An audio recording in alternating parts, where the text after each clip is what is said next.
Mabuti na lang. Sinunod ko ang payo ng aking mga magulang na huwag ako masyado mag-iinom ng kape dahil masama sa aking kutis. Disin sana hindi ganito ang aking kutis. Kutis porcelana!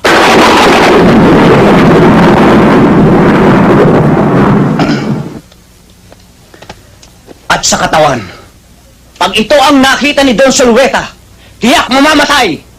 Si Richard Gomez sa inggit!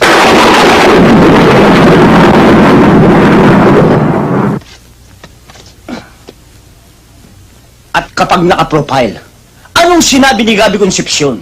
Kaya please lang, huwag kang masyado magdidikit sa babae at baka mapikot ka. Dahil sa totoo lang, ikaw ang pinakamagandang lalaki sa balat ng lupa. Hayop ka talaga! Ang ganda mong lalaki!